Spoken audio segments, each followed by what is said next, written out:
Good afternoon, everyone. Yan, magandang tanghali and welcome to our free webinar on HR metrics that matter to the business. Ayan. Just a quick check, no? Can you type 1 if this is your first time to join because I'm seeing new names. Yan, but I'm also seeing our regulars and even clients. So hello sa inyo. Yan.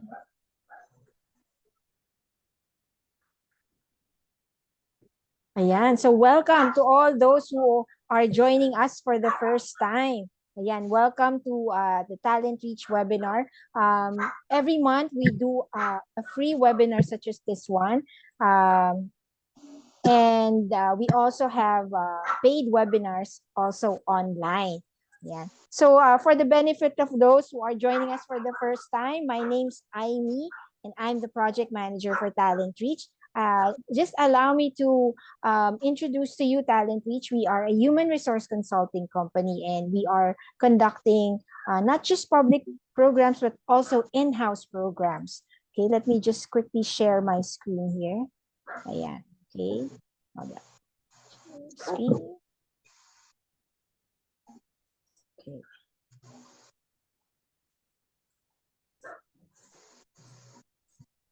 Okay. Ayan. Okay. Okay. So I'd like to just share with you the services that we provide. So we provide HR administration, performance management, and compensation. We also help you with labor compliance, especially for those who are startup businesses. Also for organizational and job analysis, employee skills training, and business solution. Just to share with you some of the training programs that we've conducted. So we do train the trainer program, basic supervisory program, people management skills program. We also have a leadership development program. Also, our trainer and speaker is also a certified human this what's this emotional, social and emotional intelligence coach. Ayan. And we also have this program on effective interviewing skills program. So we have the basic and also the advanced level. We all just recently, last July, we did our first face-to-face now after the pandemic, the job evaluation and designing pay structure. So this is actually a continuation of that program, but this is more very specific because this is there's a continuation program for this one rather, which is the pay administration issues and solution, which is happening on August 29. Ayan. We also do wave training, and of course our trainer and speaker is also a full-time HR consultant. So these are our clients. And again, we're inviting you to join us on our paid webinar, Pay Administration Issues and Solution, which is happening on August 29.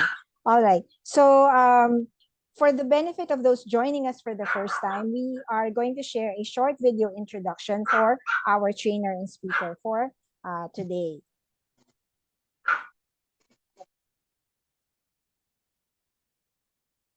Yeah, we'll be playing the video introduction for our trainer and speaker, Mr. Ron Tola.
without further ado, let me now give the floor to Mr. Ronnie Turla, Certified Human Resource Professional and also Talent Reach Managing Director and Founder.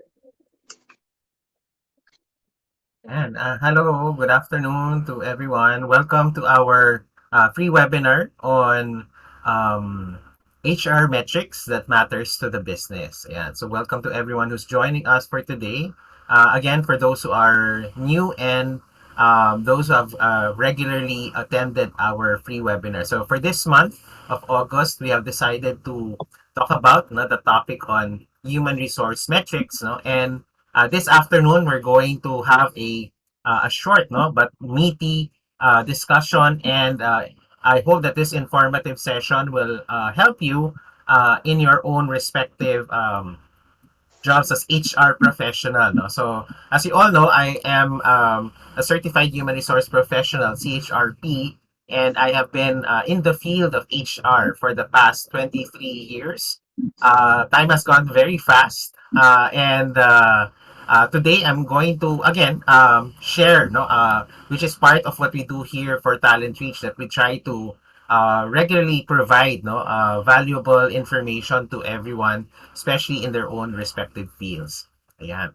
Okay, so before we start our session for this afternoon, of course, as you all know, after our session, we will be having some Q&A. No? So for those who have questions about the topic that we're going to discuss for this afternoon, feel free to use the chat box. No? So we have here to coordinate the questions later on. So we have Amy as well as Justine, who will assist us, for the questions later on. Okay, and of course, the materials that we're using for this afternoon, you may also get a copy of that particular material as well. Okay. So before we go directly to our session proper, just like what we did from last month's session, I will be asking you to fill out a survey. So we'll post the link in the chat box right now. No, and I'd like you to participate regarding the topic that we're going to discuss this afternoon. Okay, so kindly fill out the survey and kindly answer the question, what HR metrics are you currently using for your company or your business? Yeah. So let's wait for people to check and answer this particular survey question. So go ahead. We will wait for you to answer this particular question. Yeah. Okay. So far, we're seeing some metrics being flashed in the screen. Go ahead. Uh, So we encourage the participants here in the room to answer, no? So for us to have a quick survey as to what particular metrics is being used, in your respective companies. Yeah. And I'll explain later why this survey or this metrics are the one that we used, for this survey proper. Ayan. Okay. So far, we've had about 15 who's answering the survey. So for the rest, so far, I think we have 40 plus here in the room. So we encourage you to answer the survey for purposes of engagement as we start the program. Ayan. So you may still answer or at least click on the survey. Ayan. So far, from the survey itself, we're seeing that the top HR metrics that is being used or utilized in the organization would be the employee satisfaction survey. Ayan.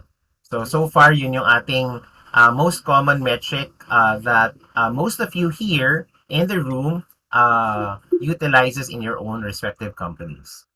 No? And next to employee satisfaction survey would be the early turnover rate. Ayan. So we have that's the second most, no? And of course, we have the other three other metrics, no? Just to mention it, no, you have the training participation rate, And then you have the employee net promoter score or the NPS, no? And then of course you have the percentage of open positions filled internally. Ayan. Okay? So far, well, as we have seen, the metric that garnered the most, no, in terms of our survey question would be the employee satisfaction survey. Ayan. So rightfully, ito yung makikita natin that this metric more or less is the most used or utilized, no, in your own respective companies. Ayan. So thank you for those who participated in this particular quick survey. Ayan. So for today, as we've said, we're going to talk about HR metrics and not just the HR metrics, no, but also why it matters to the business. And later on, I'll also be giving you some sample illustration of that metric, no, so that somehow you can get an idea kung paano ba pinipresent natin yung mga metrics and how does the metric affect how we run the business. Okay? So that's what we're going to cover for the next 40 to 45 minutes. No? So I'll try to make my discussion within that time frame so that, you know, more or less you can have a good grasp of the topic that we're going to discuss for this afternoon. So if we're now ready, let's try to go directly dun sa ating presentation proper. Ayan. Okay, so let me upload yung aking presentation deck.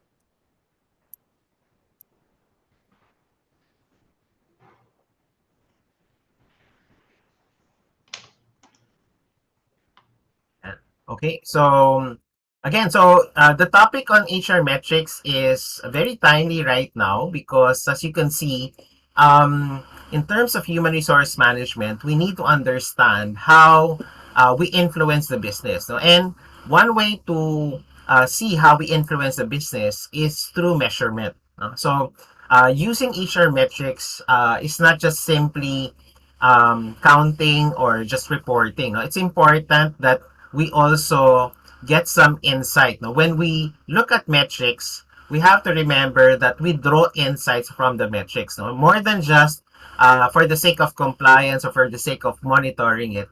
It's important for us to understand the meaning of what the metrics or the results of the metrics. For example, if you talk about the score, diba? Let's say the satisfaction survey score. The satisfaction survey score is an approximation, for example, of how people feel whether they're satisfied in their particular job. And remember, satisfaction leads to good and positive work attitude. So that means if satisfaction is high, let's say if I'm an employee and I'm satisfied with my work, for example, this could mean on an individual or employee level, the attitude of that person who's satisfied is quite positive, no? Now, when you look at the organization, people who are satisfied, no, if mas marami, no, if you look at, if quantify mo yung number of people who are satisfied with their job, that means, no, the company benefits from it because the attitude of the employees will, you know, influence the kind of productivity that you have in the organization. Okay, so that's why in this presentation, I'd like us to focus on what really matters to the business. Okay,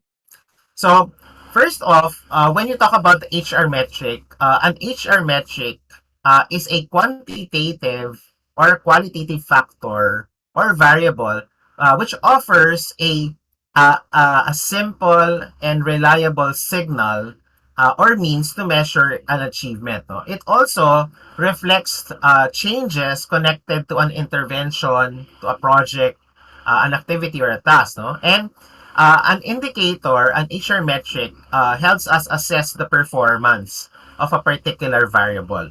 Okay? Now, um, in this context, sa human resources, indicators are very useful, you know, in terms of measuring the important elements of an organizational performance. So, and when you talk about HR metrics here, we look at yung tinatawag nating two categories. Okay? So what are the two categories of the HR metrics? We have what we call the leading indicator as well as the lagging indicator. Okay? So when you look at the leading indicators, this is defined as your predictive measure that can signal future events. No?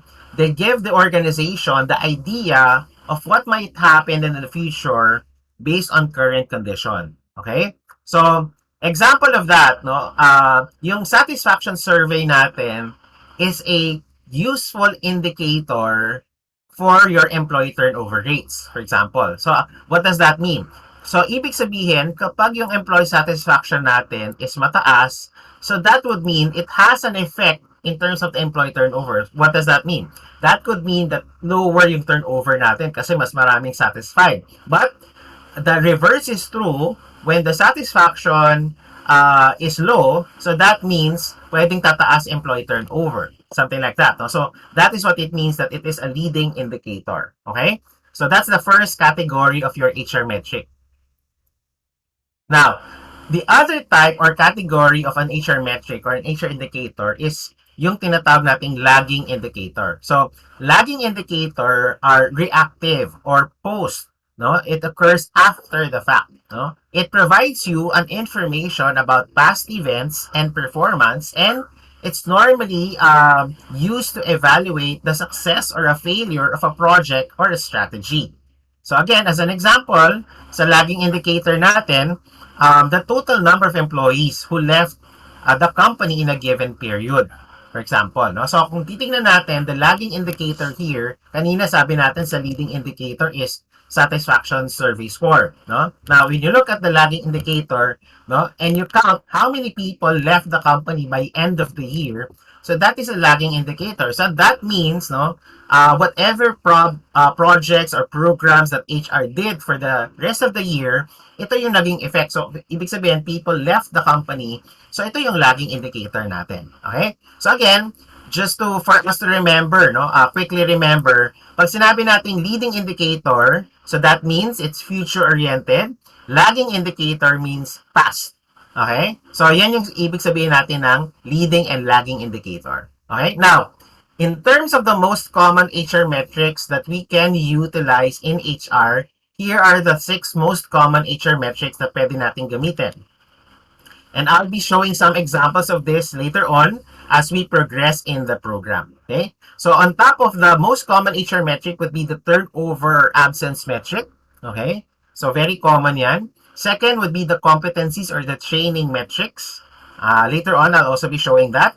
Third is the employee productivity metrics. Fourth is the workforce profile metrics. Fifth is the employee engagement. And sixth is the recruitment metrics. Okay? So these are most common HR metrics na pwede natin gamitin pagdating sa utilizing metrics in terms of influencing the business. Now, let's talk about this time. Since I wanted us to focus, no, ano ba yung 5 top leading HR indicators na pwede natin gamitin? So I advise na you focus on this because these are what really matters to the business. Okay? So kaya natin tinawag yung webinar right now as the HR metrics that matters to the business, no? Yeah. So the first one, as we've mentioned, is the employee satisfaction survey. Okay? So the employee satisfaction survey provides the HR department an insight to the overall employee experience, no? Satisfaction and morale. Okay? And normally, ang satisfaction survey can be used to identify areas for improvement. Okay? So, typically, ginagawa natin ito through confidential surveys conducted on a regular basis. You may do it annually, biannually, or even quarterly. No? So, these surveys would normally contain a set of questions that will help understand how satisfied are the employees. No? Again, with various aspects of their role, particularly their job, their work environment, no, management style, compensation, benefits, or work-life balance. So these are all questions leading to that particular variables, no, in terms of job satisfaction. Okay. So that's the first, no, leading HR indicator. The second is what we call the early turnover rate. Okay. Now, this is typically calculated by dividing the number of employees who leave the organization within a specified short period, no? So for example, from the date that they joined, look at the total number of employees who left during the same period. Okay? So a low early turnover rate would suggest that successful onboarding and initial job fit contributing to long-term retention and reduced hiring cost. Okay? So kapag mababa yung turnover natin, so ang effect sa business is that there's possible long-term retention, reduce natin yung hiring cost because we don't have to spend for rehiring another person. Okay? Obviously, yung job fit is nandoon dahil mababa yung turnover. No? Now, on the other side, on the opposite, the high early turnover is a strong indicator of issues with the hiring process. Okay? So normally, when you look at the early turnover rate, no, what it affects is the recruitment process of the company. Kasi ang tinatamaan ng turnover would be those who are involved in terms of recruiting. Because if mataas yung turnover, so the company has to be able to fill in that particular position, and rightfully so, dapat yung recruitment natin would be focusing on the quality hire, sabi nga natin. Okay? So that's the second leading HR indicator, the turnover rate. Okay. The third leading indicator is what they call the training participation rate. Okay? This is the key measure of how engaged and committed employees are to their personal development and learning new skills. No? So again, this can be done for specific training programs or for all training activities over a certain period of time. This could be analyzed by weighing the quality of the programs measured in a rated scale. No? So, pwede natin gawin is that we can, of course, conduct evaluation as well, no, for people who are attending our training programs. No? And somehow, gusto natin makita if they're really participating in the training programs offered by the company. Okay? So, that's another leading HR indicator because remember, yung kanilang personal development is an important aspect of making sure that the employee is engaged. No? Remember, the level of engagement of an employee is reflected as to how the person or the employee tries to develop himself. No? If the company offers such training programs, no, importante na the employee is given the proper or the time, no, to attend or at least to really participate in those programs. So, importante na employees are given the chance to participate in training programs. So, here's a sample formula, by the way. No? So, Yeah. if you look at the training participation formula, you have here, no, yung number of employees who participate, no, in your non-mandatory or even mandatory programs divided by the total number of employees in the organization. Okay? So let's say, for example, if you have work values program or mission and vision program for the company, so you can actually count that and see and reflect what is the training participation of your employees. So this would be a good way to report it to your management with regards to how they participated. Okay? So that's another leading HR indicator, HR metric. So high participation rates will indicate an engaged workforce with a strong commitment to skills development and continuous learning. Low participation, on the other hand, can signify a lack of engagement or potential issues with the training offerings. Again, this could result in skills gap, decreased productivity, and low innovation. No? And I truly believe this, no, na if the company is offering regular training programs to its employees, for one, masasabi natin that we can close in skill gaps of employees. Okay? That's why it would be necessary for us to actually conduct yung mga tinatawag nating training needs analysis or training needs assessment for our employees. Kasi doon mo makikita ano ba yung skills gap na importante, no, para doon sa mga employees. No? At the same time, kapag mababa yung participation rate, no, it could also mean na bumababa din yung productivity ng employees. No? So, posibleng may effect yan. No? So, sometimes, if we provide training programs for your employees, then that could also mean that it could affect yung productivity. For example, yung mga sales personnel natin, kapag nabibigyan sila ng training, no, nabibigyan sila ng new input as to how to sell better, or customer service, no? Ganun din. So, pwedeng bumaba yung productivity kung hindi sila nakakapag-participate sa training. At the same time, yung innovation natin could also be spurred by training. Sometimes, when people attend training programs, that is where people, gather or get inputs for new ideas. So, especially kapag meron kang mga, let's say, speakers or trainers, no, na nagbibigay ng mga new ideas. So, yan yung sinasabi natin with regards to training participation rate. So, that's, again, one of the 5 key leading indicators of HR metrics. Okay? The fourth one that we have here is what we call the Employee Net Promoter Score. Okay? So, the Employee Net Promoter Score measures how likely the employees are to recommend their workplace to others, offering a snapshot of employee satisfaction and loyalty. Okay? So, how do you normally calculate the Employee Net Promoter Score? So, this will be calculated using responses to a sample question. So let's say a question could be on a scale of 0 to 10, how likely are you to recommend this company as a place to work? Okay? And then from there, pwede kang maglagay ng or categorize mo yung respondents whether they're promoters, they're passive, they're detractors. Ayan. So pwede mo i-categorize yung responses. No? And then from there, uh, the employee net promoter score is calculated by subtracting the percentage of detractors from the percentage of promoters. Okay?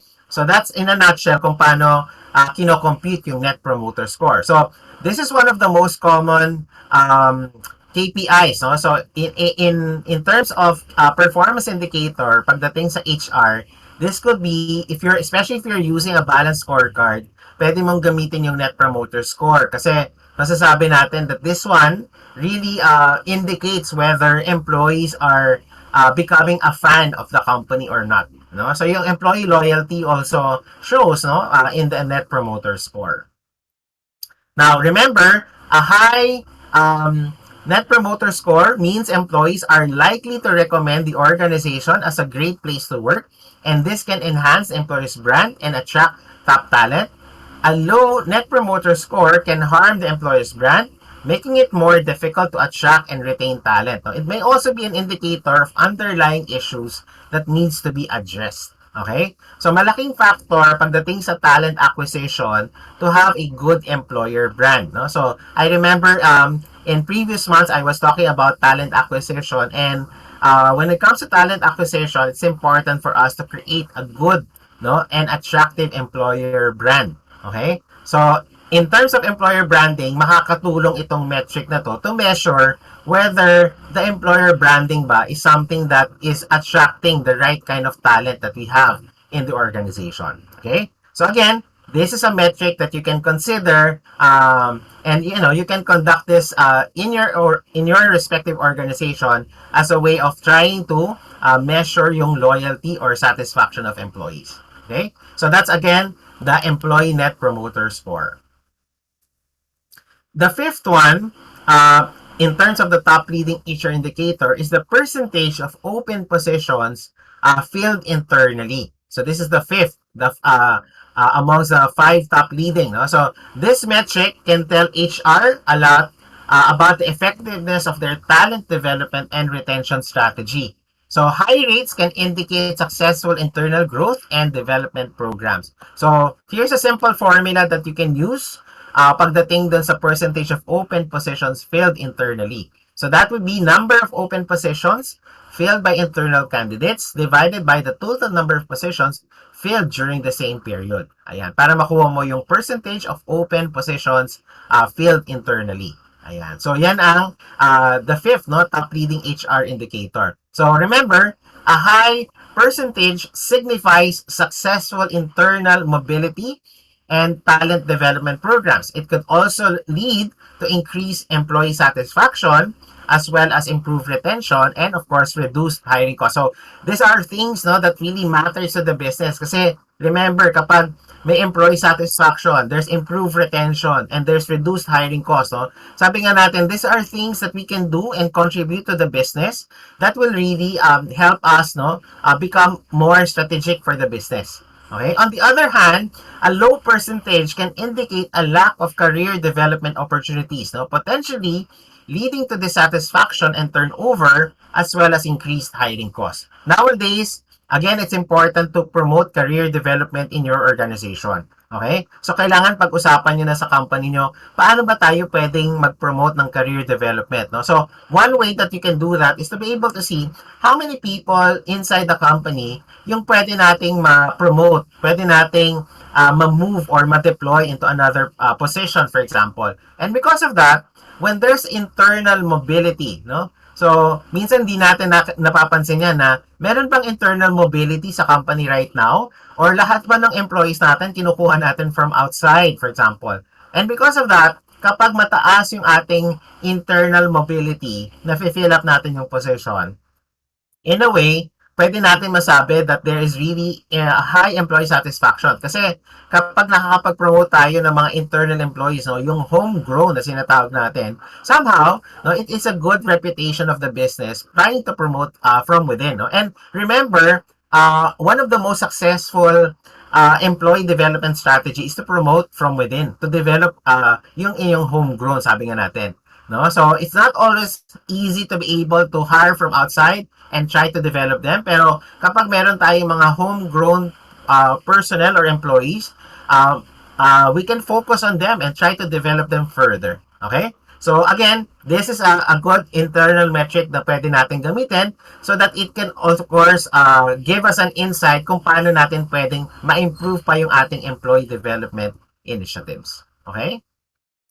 Ayan. So, those are again yung mga top 5 major indicators na makikita natin pagdating sa metrics. Ayan. Okay? So, again, kaya natin, just to explain bakit natin sinurvey kanina, no, yung 5 HR metrics. No? So, now, we know that the 5 HR metrics are important for us. So, more than the employee satisfaction, I encourage you to use no yung other metrics that I share to you right now. Okay? So, just to check with our participants, so before I move on dun sa other illustration that I will be showing to you, based on the 5 metrics that I showed to you, no, after this webinar, I'd like to know from the participants right now, in the room right now, ano yung gusto nating i-introduce sa ating business or organization, no, that you'd want to actually promote in your business. Can you type in the chat box? Out of the 5 metrics na pinakita ko, ano sa tingin nyo yung gusto nyong ma-introduce further aside doon sa more or less survey natin kanina?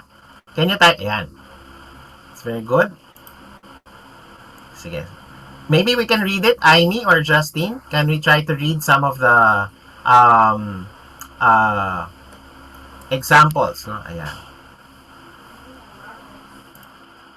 I think a lot are answering the ENPS. Mm-hmm. Yeah. And ayun, generally, I think, is this something that's new? Na hindi pa, it's not commonly practiced, no? So, well, based on the survey earlier, majority are just using the employee satisfaction survey. Mm-hmm. Yeah, so I think they would like to introduce the ENPS. Okay.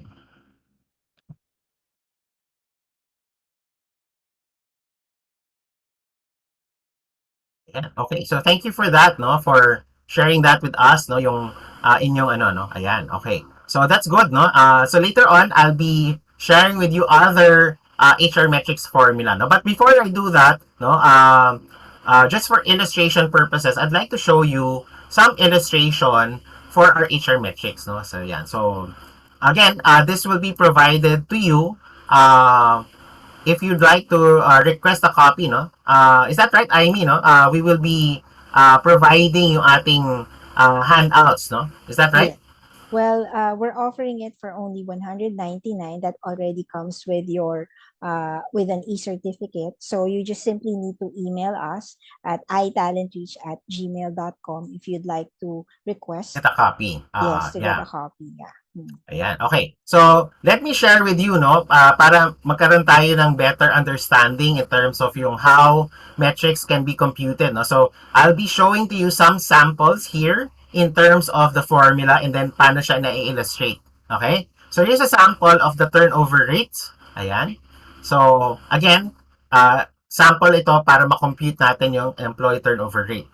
Okay?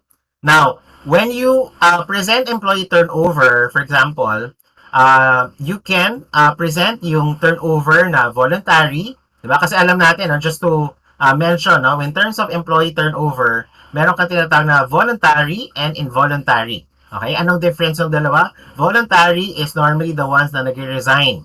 Okay? Involuntary is the ones na driven by the company, either termination or redundancy or retrenchment. Okay? So you can actually present the two as part of your HR metric. Okay? So this is an illustration in graphical format kung paano natin pwede ipakita yung turnover metric. Okay? Now, to also show why people, leave the company. So here's an example. So, in an illustration format, pwede natin makita based on surveys, for example. Ayan. So, makikita natin in the survey na 22% are unsatisfied. Management, general working environment could be one of the reasons why they leave. Limited yung career advancement or promotion opportunities could be also. So, this is a good way to show the management, again, using the aspect of metrics, why people are leaving. Okay? So, this is a good illustration that you can represent your metrics for. Okay? Now, pwede natin then natin pakita ano ba yung cost of employee turnover natin. Okay? So, again, pwede nating sabihin na ano yung cost natin, the cost of hiring a new employee, um, customer service issue or errors, impact on workplace culture. Ayan. Paano Ayan. na, no? Lost productivity and engagement could also be costing employee turnover, and the expense to onboard and train the new employee. Okay? So, yan yung mga cost natin. No? And maganda nga, no? If you can actually, I remember, pwede mong computein itong cost of employee turnover. You just have to check with your finance kung ano yung cost, no? Para makita mo. Ayan. Ayan. Another is, for example, yung employees who leave within the first 6 months. Ayan. So, pwede mong sabihin kung bakit umalis yung employees natin before sila mag 6 months, for example. Ayan. For example, nakalagay dito, top 3 reasons why people left. Ayan. So, pwede mo i-reflect para at least alam ng company kung ano ba yung nagiging reason bakit umaalis yung employee within the first 6 months. So, it could be a red flag for you na bakit mataas yung employee turnover natin within the first 6 months. So, remember, kapag within the first 6 months, medyo, that's a cause for alarm for some companies, no? Kasi ibig sabihin, sayang yung investment natin para sa employees natin kapag hindi sila nagsistay. Okay?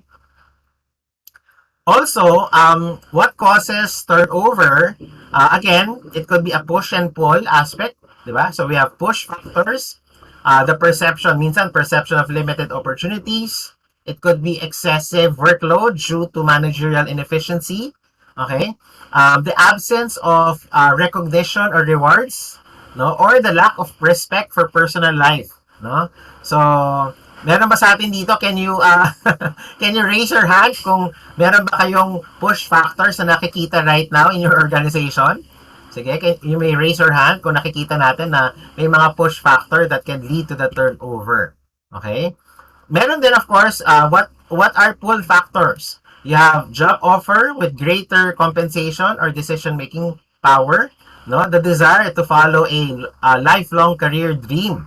So that could also be a pull factor, or it could also be the family responsibilities. Yeah. So those are possible causes of turnover. So as you can see, when you present metrics, for example, it is important for you to show the quantitative, but at the same time, the qualitative aspect.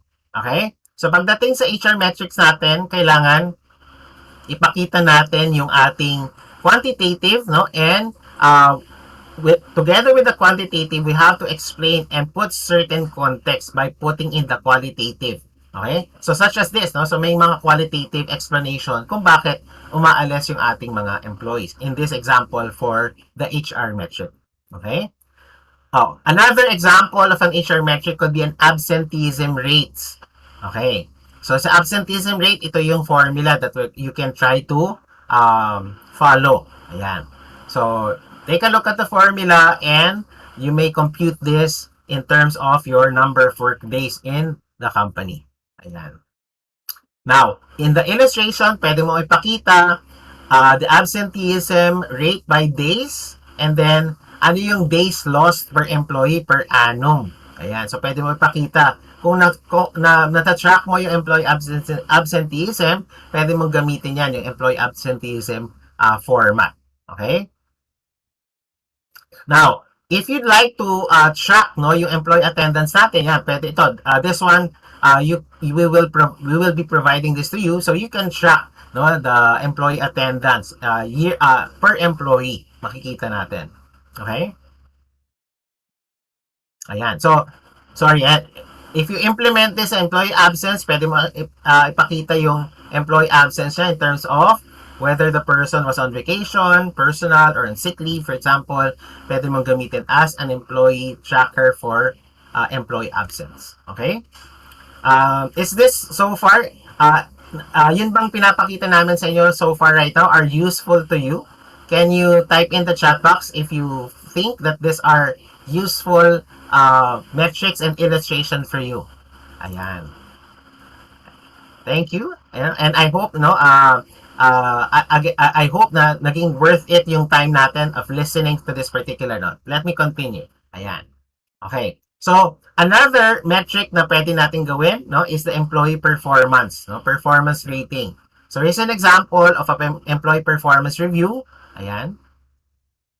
So, you have the performance rating, etc. Ayan. And then, kung ano yung mga behaviors nila and ano yung mga areas for development, no? Ayan. And then, of course, yung mga goals, no, that they can try to achieve within a certain period of time. Okay? Ayan.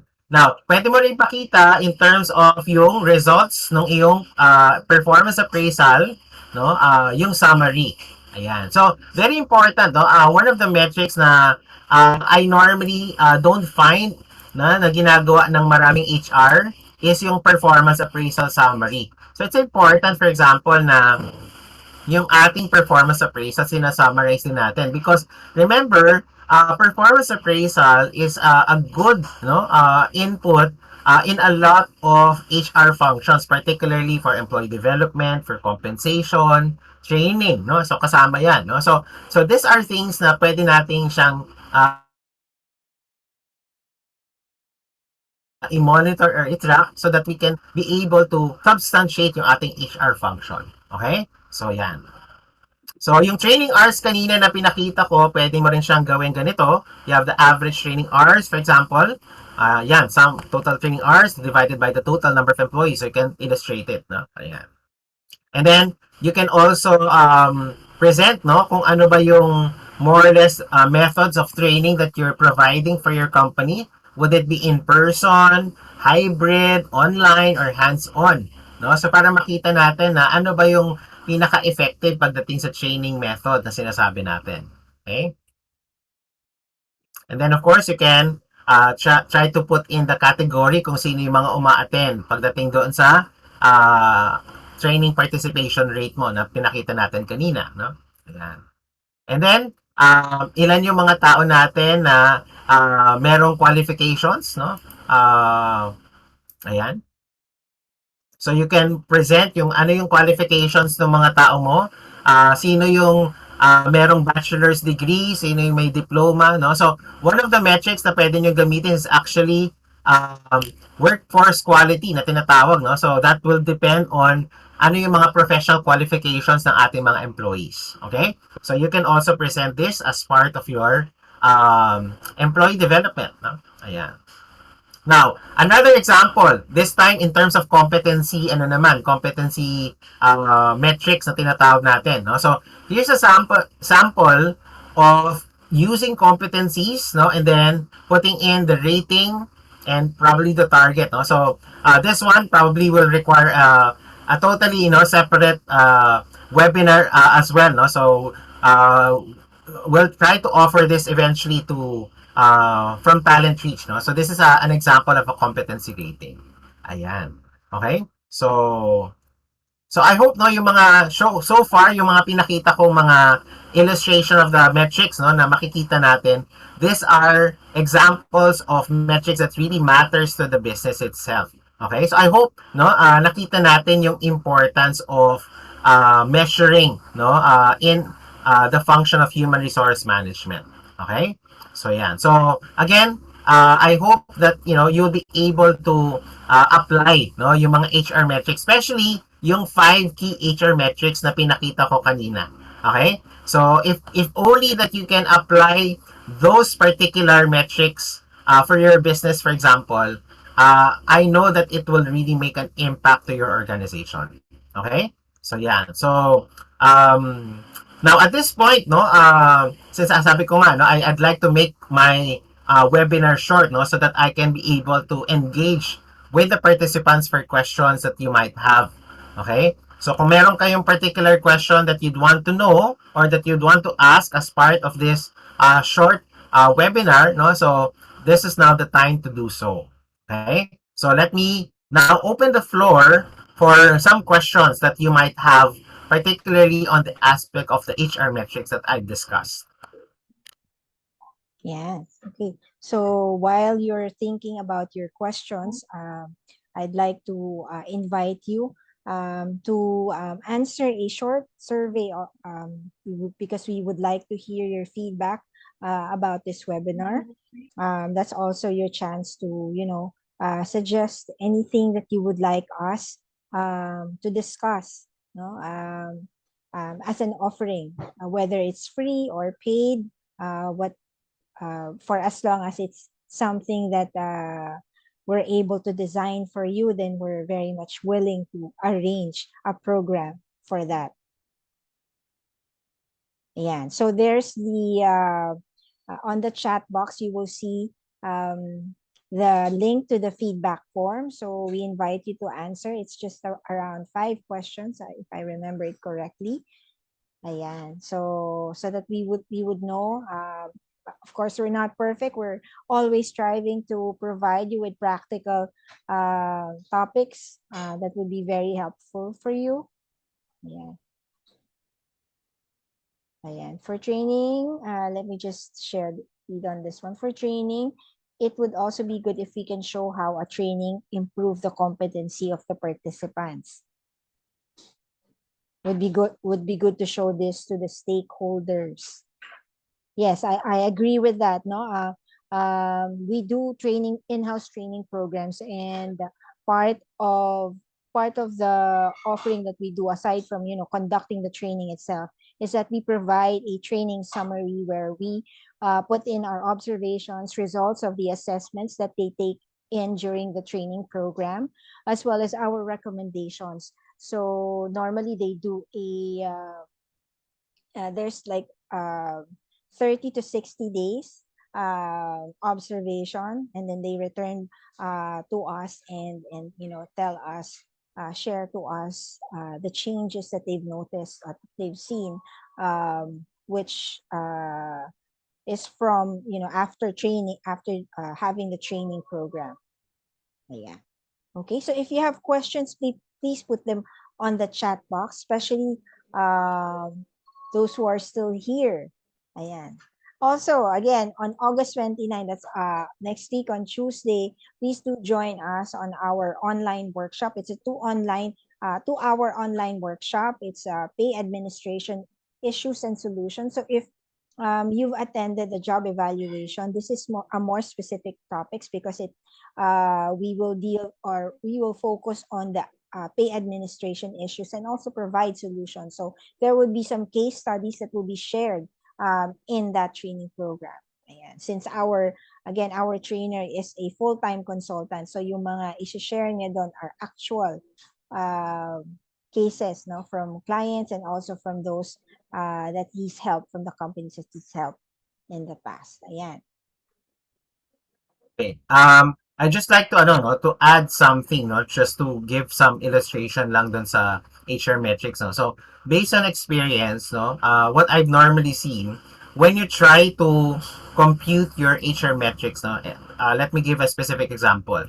So, when you compute your turnover, no, and your turnover cost. These are two particular metrics, separate metrics yan. Pero when you look at the turnover and the turnover cost and you compute them together, no, makikita nyo may direct relationship, no? Ibig sabihin, yung turnover ng employees natin would generally indicate to you, it's a leading indicator that tumataas yung cost natin pagdating sa pag-replace ng mga tao, no? And in so doing, pag tinignan natin, for example, yung ating cost per hire, and yung cost per hire natin would mean na tumataas yung cost natin para maka-hire tayo. And then, if you connect it to the turnover, pag mataas yun, so that means na talagang may efficiency issue yung company pagdating sa hiring. Okay? So that means that when you try to monitor the different metrics itself, not just simply measuring or monitoring it, may connection yung bawat measurement na makita natin. And this should help you as an HR professional explain the reason behind it. No? So remember, ang metrics is more than just reporting. It should also help you solve certain problems in the organization. Okay, there's a question here from Fatima. Is there a report where we can benchmark HR metrics? Yeah, definitely. I think there are certain HR metrics that are being published, for example, no? For one, meron akong nakikita when if you check in LinkedIn, yung organization na Gartner, they publish certain metrics pagdating sa human resource. So you can check that one out. I think some of it are published na free, no? So kumaga meron silang mga parang summary surveys, no, na pwede mong i-check, and you can look at that as a benchmark if you are trying to measure for your own company. Yeah. Ayan. So there's also another question here from Laurenel. What is the approach to apply the HR metrics if the organization is in its transit stage? If the organization is in transition In a transit stage, stage. yes. Oo. Okay. Well, kapag nasa transition stage, I would say, kasi merong tinatawag na, there's another metric, no? Although ito hindi masyadong ginagamit, which is the readiness for change metric. Okay? Yung readiness for change, pwede mo siyang gamitin to assess whether people are ready to embrace the change that's happening in the company. Okay? So, pwede mong gamitin yan. You can do some surveys, for example, with your employees. That's why, as HR, no, kailangan alam din natin kung paano tayo pwedeng mag-survey. So, one of the skill set na dapat alam ng HR professional is how to use the tool of surveying employees. Kasi part yan ng ano natin, part ng trabaho natin to be able to come up with parang ano yung general response of employees using surveys.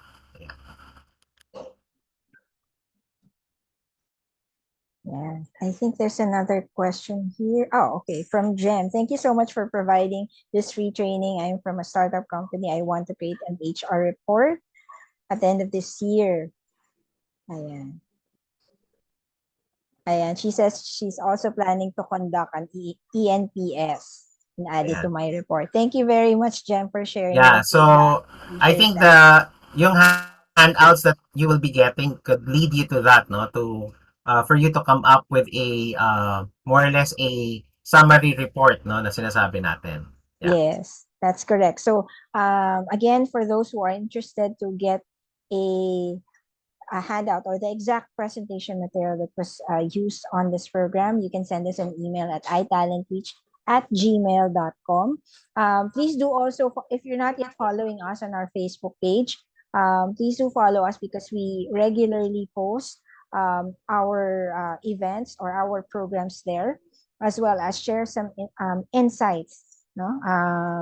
And also we shared as well as yung mga training programs that we conduct. So, and if you're interested to find out more about the services that we provide, you are welcome to reach out to us. You can either send us a message on our Facebook page or better send us an email. Yeah, so we do have a process For that, we normally invite you for a call, for those who are inquiring on our, either it's for a project, um, for your company, or if it's a training program that you would like to that you would like for your employees.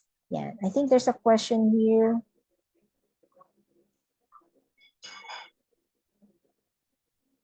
Okay, from Jem, are there any reading materials or ENPS survey template that you could recommend? Mm. Well, siguro, no, we will try to, in the handouts, I'll try to put in some reference, no, in terms of ano yung mga probably internet link or even reference materials like books, no, that you can refer to. Yan. So, definitely may mga um certain materials that are available right now. Yan. So, and I also encourage you, no, since we are present in LinkedIn, you can connect with us. From time to time, I try to share some links about, the ones that I encounter sa LinkedIn platform na pwede niyong gamitin for ano. So, especially if it's shared naman for free, so you can avail of that using not just the Facebook platform ng Talent Reach, but also yung LinkedIn, no? So meron din kaming page sa LinkedIn where you can try to, I try to share as much as I can yung mga free materials. Right. Oh, yes. Thank you for sharing that as well. Yes, we're also active on our LinkedIn page. So Talent Beach also has a page, and you can also connect directly to Ronnie on his LinkedIn account. Yeah. I guess we have one more question here from Carmela. Can we also use these metrics to MSMEs or for big companies only? Well, that's a good question, no? So let me answer it this way, no? Yung metrics kasi that you are using will definitely depend on ano yung growth natin pagdating sa organization, no? As I always tell, there are different life stages kasi sa organization. And I normally teach that, by the way, doon sa aking programs, na meron kang startup, may operational, may maturity, no? So normally, kapag medyo mature organization ka na, then ma-appreciate mo yung metrics, especially if you have a number of employees, no, na that you are going to survey. Okay? And normally, yung mga metrics that I've mentioned could work for employee size of about 50 to 100 employees, for example. Pero definitely, if you're, let's say, an MSME, for example, kapag kanya less than 20 or 10, for example, the metrics might not really have that much impact, no, because parang mas direct kasi yung ano mo, kumbaga parang lesser yung sinasurvey natin, no, that's why hindi ganun kalaki yung pagko-compute natin, ano. But of course, you can start with the simple measurements na binanggit natin kanina, no. As I mentioned, you don't have to use all the metrics, no. So make sure that you try to look kung ano yung important metric. For example, kung ang issue niyo sa company is absenteeism, then try to use first the absenteeism metric. No? So yun, for example, the absenteeism metric, it could apply for employees between 10, 20, or even 30 employees or more, for example. So that's as basic as you can get. So from there, if you measure yung absenteeism, kanina na pinakita ko, you can substantiate that with your company na ito yung monitoring ng HR na ginagawa. Again, to be able to help the company make decisions regarding productivity or yung whether, kasi yung absenteeism metric could also lead you to upgrade your benefits. For example, baka dapat kung service incentive leave ang ino-offer natin, baka dapat mag-offer na kayang VL or SL, for example, kung masyadong mataas yung absenteeism natin. Yeah. So those are just simple ways to look at how you can use a metric and then propose certain changes in the organization.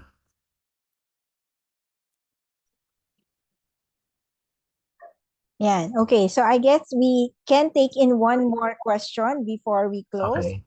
Ayan. This question is from Rhoda. My question is, HR is part of the monthly business review.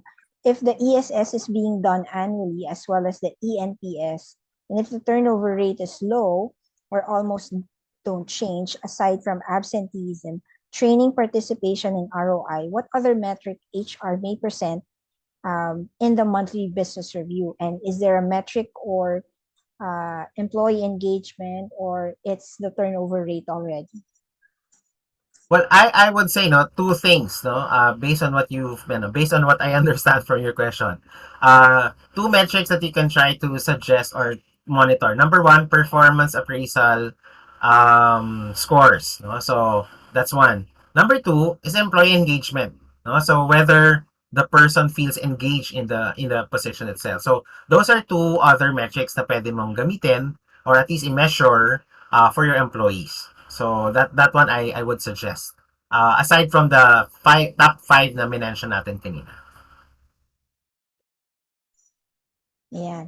Again, thank you very much to all those who stayed with us and all those who joined us for today. I do hope that you can share your feedback to us. And if you would like to get a copy of the presentation materials, there are still other metrics that we've included there that may have not been covered here, but it will be there, including the questions, the Q&A. Bonus na po namin yan, i-add namin dun sa marireceive ninyo, so that you can go back to the discussion that we had. So pag may yung mga questions na discuss natin, pwede niyong balikan and share. So I do hope that this session is helpful in your profession. Again, thank you very much, and we hope to see you again next month, or hopefully those who joined, I can also see you on our next program, which is the pay administration issues and solution. It's a new topic that we are offering. So I hope that you can join us there. If you're interested, you can send us an email so I can provide you the more details about it. Yeah. Okay. So with that, we wish everyone a good gabi na, 6 o'clock na. So Good good evening. evening to everyone, and I hope that everyone stays safe. Yeah. Thank you very much. See you again for our next webinar. Bye-bye, everyone.